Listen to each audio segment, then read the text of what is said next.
감사합니다. 오늘 말씀을 가지고 내가 주의 지성소를 향하여 라는 제목으로 말씀을 좀 은혜를 좀 나누기를 원합니다. 우리 계속해서 시편의 말씀으로 은혜를 나누고 있는데요, 이 시편은 하나님께 드리는 찬송이라고 합니다. 그러니까 하나님이 주시는 은혜와 하나님이 주시는 구원, 이 하나님이 주신 모든 것들에 대한 인간의 반응들이 있는데 그 중에 한 가지가 찬송이죠. 근데 넓은 의미에서의 찬송이라는 것은 결국 우리의 기도입니다. 무슨 말이냐? 하나님께 우리가 간구하고 싶은 것을 곡조에 담아서 올려드리는 것을 찬송이라고 한다면 결국 찬송도 기도의 일종이다. 그리고 기도는 또 예배의 일종이라고 할 수 있죠. 아무튼 기도의 일종이라고 할 수 있습니다. 우리가 우리의 마음을 하나님께 아뢰는 방법, 이것이 바로 기도입니다. 그러기에 기도는요, 우리의 믿음의 표현이고 그리고 우리의 마음의 상태의 표현이다 라고 할 수 있습니다. 그러니까 우리의 마음을 아뢰는 거니까 우리의 믿음의 표현인과 동시에 지금 우리의 마음의 상태를 표현하는 것이다 라고 할 수 있죠. 그러기에 우리의 마음의 상태에 따라서 기도의 방법, 기도의 형태는 여러 가지일 수 있습니다. 찬송이란 것이 바로 하나님께 올려드리는 기도라면, 기도의 한 종류라면 우리가 하나님께 우리의 마음을 올려드리는 방법은 여러 가지일 수 있다는 거죠.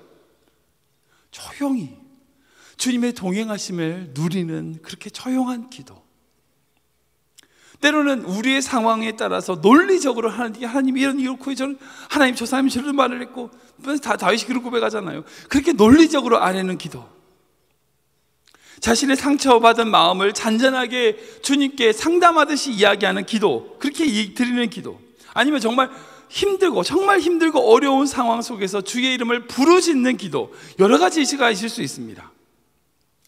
성경 인물들을 봐도 막 그래요. 그들의 삶의 자리에서 하나님께 드리는 모습이 딱 한 가지는 아니었습니다. 어떤 때는 부르짖기도 하고요, 어떤 때는 조용히 기도하기도 하고요, 어떤 때는 하나님께 눈물을 내서 잠잠히 그냥 엎드려 있기만 하는 것도 기도였어요. 근데 그 중에 오늘의 시편인 시편 28편은 다윗의 기도인데, 이 다윗이 주님을 향하여 부르짖는 기도라고 할 수 있습니다.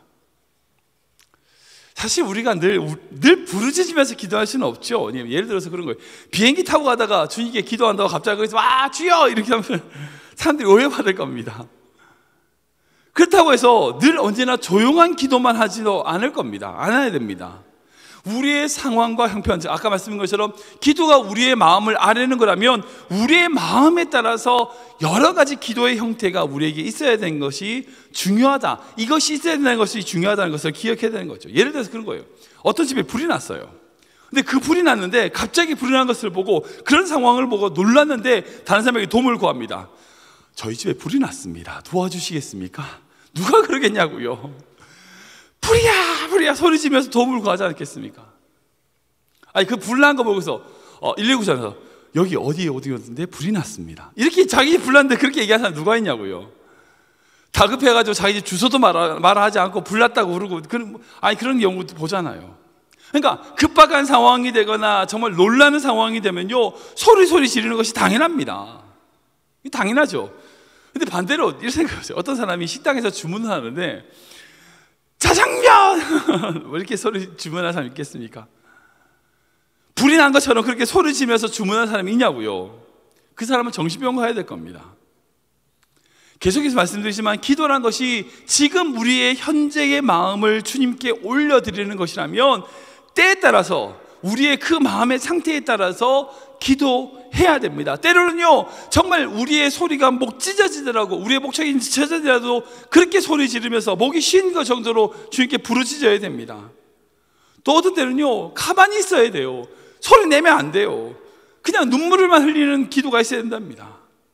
주님이 조용히 만져주시는 그런 묵상하는, 그런 말씀을 묵상하는 그런 기도도 있어야 된다는 거예요. 중요한 것은 억지로 거짓되거나 꾸미지 않는 우리의 마음을 온전히 주님께 올려드리는 기도, 여러분 이것이 바로 우리가 드려야 될 기도의 모습이다라는 것이죠. 그런데 그 중에서 오늘의 시편, 이 다윗이 드리는 기도는 어떤 기도냐? 바로 부르짖는 기도예요. 부르짖는 기도입니다. 다윗이 지금 하나님께 막 부르짖고 있어요. 억울한 일, 어떤 상황인지 모르지만 억울한 일을 당하고 있는 이 다윗이 하나님께 부르짖고 있습니다. 오늘 이 모습 속에서 우리가 가져야 될 기도의 모습을 한번 생각해 보기 원합니다. 다윗이 지금 어떻게 기도하고 있느냐? 이렇게 기도하고 있어요. 내가 주께 부르짖으오니. 부르짖고 있다는 거예요. 우리 1절 말씀 읽어볼까요? 같이 읽겠습니다. 시작. 여호와여, 내가 주께 부르짖으오니 나의 반석이여, 내게 길을 막지 마소서. 주께서 내게 잠잠하시면 내가 무덤에 내려가는 자와 같을까 하나이다. 아멘. 지금 다윗은 어떤 상황인지 구체적으로 알 수 없습니다. 뭐 상황이 적혀 있지는 않아요. 시편의 말씀 제목을 보면 그냥 다윗의 시라고만 되어 있습니다. 그래서 어떤 상황인지는 구체적으로 알 수 없지만 이 말씀 한 구절을 봐서는 지금 다윗은 위급한 상황인 것을 엿보게 됩니다. 내가 주께 부르짖으오니. 근데 하나님 응답하지 않으시니까 하나님, 내 귀를 막지 마십시오라고 마치 하나님이 잠시 귀를 막으시는 것처럼, 그렇게 생각하는 것처럼 다윗이 지금 큰 소리로 부르짖고 있다는 거예요. 생각해 보십시오. 우리 하나님이 그런 분입니까? 어떤 사람이 이야기하는데 귀를 막으시는 우리 그 하나님이 그런 분일까요? 실제 그렇습니까? 하나님이 우리의 얘기를 안 들으려고 귀를 막고 계실까요? 그렇지 않죠. 하나님은 언제나 우리에게 귀를 기울이시는 분입니다. 우리가 응답하지 않으시는 것 같지만 우리의 기도를 들으시는 분이라는 거예요. 다윗도 분명히 이 사실은 알고 있었을 겁니다. 다윗이 모르진 않았을 거예요. 그렇다면 다윗이 왜 이렇게 고백했을까요? 하나님, 내게 길을 막지 마십시오. 내가 부르짖습니다. 왜 이런 식으로 고백했을까요? 이것은 하나님을 탓하거나 하나님께 책임을 돌리는, 하나님이 내게 길을 막으셔가지고 이런 상황이 생겼다, 이런 식의 하나님께 책임을 돌리는 것이 아니라 지금 스스로 이야기하고 있는 거예요. 바로 하나님의 때를 기다린다는 의미입니다. 무슨 말이냐? 여러분, 하나님은 분명히 우리의 기도를 들으시고 우리의 기도에 응답하시는 분이에요. 우리에게 이 믿음은 있어야 됩니다. 다윗에게도 이 믿음은 있었습니다. 뭐 그의 인생과 삶을 보면 분명히 다윗에게 그 믿음이 있었어요. 근데 중요한 건 뭐냐? 우리에게 응답하시는 때가 우리의 시간과 다르다는 거예요. 사랑하는 여러분요, 주님의 시간은요 우리의 시간과 다릅니다. 우리가 가장 좋은 시간이라고 느끼는 시간이 때로는 가장 나쁜 시간일 수 있어요. 응답의 시간이. 하나님 지금이에요. 지금 아니라는 거예요. 그러니까 우리가 기도해서 하나님의 때와 하나님의 시간을 조종한다, 여러분, 그건 잘못된 겁니다. 잘못된 겁니다. 우리의 시간에 하나님의 시간을 끌어당기는 것이 아니라 우리의 시간을 하나님의 시간에 맞춰 나가는 것이 기도예요. 그렇다면 우리가 왜 부르짖어야 되는가? 그렇게 부르짖는 자가 기다릴 수 있어요. 무슨 말이냐? 내가 주님께 제 마음을 토로하고 부르짖으면 그 부르짖음을 통한 기도를 통하여 내가 기다릴 수 있는 힘이 생겨요. 기다릴 수 있는 힘이 생긴다고요. 그러니까 하나님께서 응답하시는 그때까지 그 다윗은 끊임없는 시간을 보냈습니다. 그 시간 동안 다윗이 견딜 수 있었던 이유가 뭔지 아세요? 바로 그에게 부르짖는 기도가 있었기 때문이에요. 아무도 없는 볼방에서, 아무도 없는 상황일지라도, 아무도 나를 돌아보지 않는다 할지라도 하나님께 내 마음을 토로하고 부르짖는 그 기도가 다윗에게 있었기에 다윗은 하나님의 때를 견딜 수 있었어요. 우리가 그런 기도를 드려야 됩니다. 혹시 힘들고 어려운 상황에 계십니까? 부르짖으세요. 부르짖어야 됩니다. 부르짖으면 하나님의 때가 우리에게 온다라고 할 수 있는 것이 아니라 우리가 부르짖음으로 말미암아 하나님의 그 때와 그 응답의 시간까지 우리가 견딜 수가 있어요. 그것이 바로 부르짖는 기도의 힘입니다. 주님의 시간을 기다리는 힘은 바로 그 부르짖는 기도에서 나오는 거예요. 두 번째, 다윗은 어떻게 기도하고 있는가? 지성소를 향하여 나의 손을 드나이다 라고 하며 기도하고 있습니다. 우리 2절 말씀 볼까요? 같이 읽겠습니다. 시작. 내가 주의 지성소를 향하여 나의 손을 들고 주께 부르짖을 때에 나의 간구하는 소리를 들으소서. 아멘. 다윗은 지금 주님께 부르짖고 있으면서 또한 어떻게 하고 있냐? 손을 들고 있다는 거예요. 두 손을 들고 있다. 지성소를 향하여 나의 손을 들고 있다라고 고백하고 있습니다. 손을 든다고 해서 마치 미친 사람처럼, 아니 물에 빠져가는 사람처럼 화급하게 서두 없이 마구 손을 흔든다, 그런 말씀이 아니에요. 우리가 손을 든다는 것은요 두 가지 의미가 있습니다. 첫 번째는 뭐냐? 손을 든다는 것은요 우리가 쥐고 있는 것을 내려놓는다는 거예요. 또한 손을 든다는 것은요 항복한다는 거예요. 항복. 여러분, 우리가 손에 뭔가를 쥐고 있을 때에 들 수 있습니까? 예를 들어서 바위를 딱 쥐고 있는데 손을 들어. 바위를 놔야지 들잖아요. 자동차를 잡고 있는데, 예를 들어서 이런 물컵이라면 모르겠지만, 작은 어떤 무언가를, 어떤 도구를 잡고 있을 때에 손을 든다 그러면 그 도구를 내려놔야지만 손을 들 수 있는 거죠. 사랑하는 여러분, 두 손을 모으기 위해서는요, 빈손이 돼야 돼요. 찬송이 그런 가사가 있잖아요. 두 손을 모으기 위하여 가진 거 모두 다 버렸네. 그 찬양 있잖아요. 우리가 두 손을 모으려면요, 빈손이 돼야 됩니다. 우리가 주님을 향하여 손을 들기 위해서는요, 지금 내가 쥐고 있는 것을 내려놔야 됩니다. 이게 기도예요. 이게 신앙입니다. 순교자들은요, 자신이 쥐고 있었던 생명까지 내려놨습니다. 그게 순교자의 모습이라는 거예요. 많은 신앙인들이 착각하는 게 있어요. 신앙인들이 정말 어떻게 참 믿음이 참 좋은가, 얼마나 그 사람이 많이 쥐고 있는가로 그 신앙이 좋은 것으로 생각해요. 착각입니다. 여러분 보면은 이런 성공도 하고 저런 성공도 하고 막 손에 많이 쥐고 있는 신앙인들이 저분은 저것도 있고 저것도 있고, 야, 참 대단한 믿음의 사람이다. 아니요. 아무리 많이 성공했어도 그 손은 비어 있어야 돼요. 내려놔야 됩니다. 내 것인 것처럼 생각하는 것이 아니라 주님의 것이라고 내려놓을 수 있어야 돼요. 내려놓는 것이 승리입니다. 기도는요, 두 손을 들고 하는 기도는요, 결국 내가 이루었던 모든 것이 나의 것이 아니라 주님 것이고 나는 아무것도 없습니다라고 하는 고백이에요. 두 손을 든다는 것은요, 내가 지금 쥐고 있는 것이 아무것도 없습니다. 내 방법, 내 계획, 내 뜻, 내 생각, 내 그것을 쥐고 있으면요, 기도가 아니에요. 그건 기도가 아니에요. 그것을 내려놓고, 모든 것을 다 내려놓고 지성소를 향하여, 주의 얼굴을 향하여 손을 드는 것, 여러분, 그것이 기도라는 거예요. 또한 손을 든다는 것은요, 주님께 항복한다는 겁니다. 비슷한 의미일 수 있지만 이거는요, 내 권리를 포기하는 거예요. 내려놓는 거예요. 자신의 힘으로 더 이상 할 수 없음을 고백하는 겁니다. 전쟁에서 졌을 때 항복 이렇게 하잖아요. 주님께 항복하는 거예요. 주님께 모든 것을 맡겨드리는 겁니다. 주님께 모든 것을 의탁하는 겁니다. 내 기도에, 내 생각에는 여러분, 그 잘못된 기도예요. 내려놓고 포기하고 주님께 항복하여 주님 알아서 하십시오. 저 두 손 다 듭니다. 여러분, 이런 기도가 다윗의 임재, 하나님의 임재를 경험하는 다윗의 기도였다는 거예요. 지금 여러분들이 손을 쥐고 있는 것이 뭡니까? 내려놓으셔야 돼요. 혹시 여러분들이 자녀를 꼭 쥐고 있습니까? 이것만은 안 됩니다.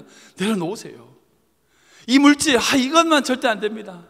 여러분, 그 모든 것이 주님께 왔음을 고백하고 그 모든 것을 내려놓고 주님을 향하여 손을 들 수 있는 귀한 성도 되시기 주님 축원합니다. 세 번째, 다윗이 어떻게 기도하는가? 그렇게 하나님께 부르짖으면서 또한 손을 들고 기도하지만 또한 크게 기뻐하며 내 노래로 주님을 찬송한다 라고 고백하고 있어요. 우리 7절 말씀 볼까요? 같이 읽겠습니다. 시작. 여호와는 나의 힘과 나의 방패이시니 내 마음이 그를 의지하여 도움을 얻었도다. 그러므로 내 마음이 크게 기뻐하며 내 노래로 찬송하리로다. 아멘.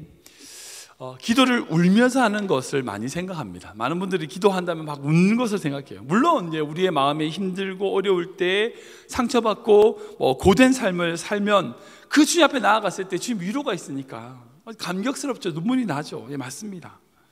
우리의 아픔과 상처를 싸매주시는 은혜를 경험하면요, 감격스럽고 눈물이 나며 우리의 마음의 평안을 누리는 것이 기도의 참 좋은 혜택이고 기도의 능력입니다. 물론 감사하죠. 정말 감사하죠. 그러나 눈물의 기도만이 기도는 아니에요. 힘든 상황에서도요, 기뻐할 수 있는 것 또한 기도입니다. 그러니까 눈물만이 기도가 아니라 때로는 그 힘들고 어려운 상황에서 마치 미친 사람처럼 아무것도 없는 것처럼 기뻐할 수 있는 것, 여러분, 그것 또한 기도라는 거예요. 오늘 다윗의 회의 보면요, 내 마음이 주님을 의지하고 도움을 얻었기 때문에 내가 주님을 기뻐한다는 거예요. 누구의 노래로? 다른 사람의 노래가 아니에요. 내 노래로 주님을 기뻐하며 찬송한다는 겁니다. 누가 어떤 집에 어떤 상황이 됐기 때문에 그 사람이 그런 경험을 했으니까 기뻐한다, 그게 아니에요. 지금 내 마음 가운데 함께 하신 그 하나님이 주신 노래, 그 하나님이 주신 은혜, 그걸 노래한다는 거예요. 그러게 성경을 보면 하박국이 바로 그런 노래를 불렀던 대표적인 사람입니다. 하박국 3장을 보면요, 비록 무화과 나무가 없고 우리의 양도 없고 소도 없고 이것도 없고 저것도 없고 힘든 상황이에요. 그렇게 힘든 상황임에도 불구하고 이후에, 그 고백 이후에 이렇게 고백합니다. 같이 읽겠습니다. 시작. 나는 여호와로 말미암아 즐거워하며 나의 구원의 하나님으로 말미암아 기뻐하리로다. 아멘. 제가 LA 때 섬겼던 교회에 섬겼던 고사님이 한 분 가정이 계셨어요. 그 가정을 보면서 제가 참 많이 은혜를 받았던 귀한 가정입니다. 참 힘든 가정이었어요. 근데 아들이 갑자기 이제 뇌종양이 걸려서 수술을 하게 되고, 그 뇌종양 수술 이후에 회복이 되는 과정에 제가 그 교회 사역을 시작을 했는데, 이 약이 이제 뇌종양을 이제 억제하는 약이 있는데 그 약이 부작용이 생겨가지고 온몸이 팅팅 붓고 좀 사회생활을 못하는 그런 힘든 자녀를 둔 가정이었어요. 근데 갑자기 자바라고 해서 그 옷을 파는 가게에서 일하셨던데 사업에 갑자기 어려움이 생겨가지고 가게를 내려오셨어요. 게다가 그 집에 도둑이 들어가지고 집에 완전히 집을 다 엉망으로. 근데 그런 힘들고 어려운 어떤 웬만한 사람이면 그 중에 한 가지만 터져도 정말 힘들고 어려울 텐데 이 권사님이 항상 싱글벙글이었어요. 그런 힘든 상황 속에서도 주님을 인한 기쁨, 주님이 주시는 그 은혜에 대한 기쁨을 절대 뺏기지 않는 모습을 제가 봤어요. 제가 그걸 보니까, 야, 제가 목회자지만 그렇게 기뻐하며 찬양하시는, 예배 때 그렇게 찬양하시는 모습을, 그렇게 같이 구역 예배라든지 모임 구역장이셨거든요. 그 구역을 챙기시고 섬기시는 모습을 보면서, 야, 정말 저 권사님의 기도를 좀 배우고 싶다는 생각이 들었어요. 만약에 웬만한 사람은 그 중에 한 가지만 터져도요, 교회가 안 나오니 많이 어쩌니 저쩌니 구역장을 하니 많이 그럴 텐데, 그런 모든 일들 힘든 속에서도 꿋꿋하게 자신에게 주어진 사명, 자기에게 주어진 기쁨과 예배를 자리를 지키시는 모습을 보았어요. 여러분, 힘들어서 예배 못 하신다고요? 이제 그런 상황 때문에 기도를 못 드리신다고요? 찬송할 수 없다고요? 아니요, 환경 때문은 아닙니다. 기도가 없어서 그래요. 기도가, 믿음의 기도가 없어서입니다. 지금 내 마음의 주님을 의지하고 그 의지함으로 말미암아 나에게 주신 은혜, 내게 주신 그 은혜가 없는 거예요. 내 노래가 없으니까 내 노래로 주님을 찬송을 못하는 거죠. 여러분, 그 노래가 있으면요, 기쁨으로 찬양할 수 있습니다. 기쁨으로 찬양하는 기도가 얼마나 힘 있는지 아세요? 얼마나 힘 있는지 아세요? 정말 힘들고 어려운 그 환경 속에서도 힘들지만 그 속에서 기뻐하며 찬송하는 그 찬송, 우리 주님이 기뻐하시는 찬송이라는 거예요. 말씀을 정리하겠습니다. 우리 하나님은요, 참 인격자이십니다. 사랑과 은혜가 풍성하신 하나님이세요. 그러기에 우리의 기도를 기뻐하시는 분입니다. 우리가 부르짖든 조용한 가운데 기도하든, 아니 잠잠에 누워서 주님께 읊조리든, 우리의 마음에 작은 신음을 하든 어떤 기도든지요, 우리 주님은 기뻐 받으시고 우리의 기도를 들으시는 분이에요. 마치 갓난 아기가 감기에 살짝 걸려서 콧물 하나 쓱 흘리는 것도 안절부절하지 못하는 그 엄마처럼, 주님은 우리의 마음의 신음조차도 정말 하나도 잊어버리지 않고 우리의 기도를 들으시는 분, 우리의 신음을 들으시는 분이 우리 하나님이시라는 거예요. 그래 다윗은 마지막으로 이렇게 고백합니다. 같이 읽겠습니다. 시작. 주의 백성을 구원하시며 주의 산업에 복을 주시고 또 그들의 목자가 되시어 영원토록 그들을 인도하소서. 아멘. 우리의 목자가 되신다는 겁니다. 우리의 보호자가 되신다는 거예요. 목자라는 것은 다른 게 아니라 우리를 보호하시는 분이라는 거예요. 우리를 보호하시고 우리를 지키시는 분이라는 겁니다. 우리를 인도하신다는 겁니다. 우리 하나님은요, 우리가 기도하는 그 기도를 기뻐 받으시고 늘 어떻게 우리를 인도할까 늘 고민하시는 분이에요. 그러기에 우리에게 이 믿음이 있어야 됩니다. 때로는 하나님이 우리를 인도해 나가실 때에 가시밭길을 보낼 수도 있고요, 골짜기를 보낼 수도 있습니다. 아니면 참 넓은 푸른 초장으로만 우리를 인도하실 때도 있죠. 어느 순간일지라도 우리에게 이 믿음이 있어야 됩니다. 우리가 주님께 기도할 때에 우리의 기도를 응답하시고 우리의 삶을 인도하신다고 하는 이 믿음이 있다면 우리는 늘 언제나 기도를 끊이지 않는 삶을 살 수 있다는 거예요. 여러분, 주님께 부르짖으십시오. 혹시 여러분의 때가 아직 안 된 것 같이, 하나님의 때가 아직 안 된 것 같이 그렇게 느껴지십니까? 견딜 힘이 없으시다고요? 딴 데 가서 힘을 구하지 마시고 뭐 에너지 드링크 먹는다고 힘나는 게 아니에요. 주님께 부르짖어야 돼요. 부르짖으면, 주님께 소리 지르면 주님이 주십니다. 그리고 또한 여러분들이 가지고 있는 그 손에 쥐고 있는 것들을 내려놓으셔야 돼요. 손에 막 쥐고 있으면서 하나님 다 보겠습니다, 여러분 그렇게 하시면 안 돼요.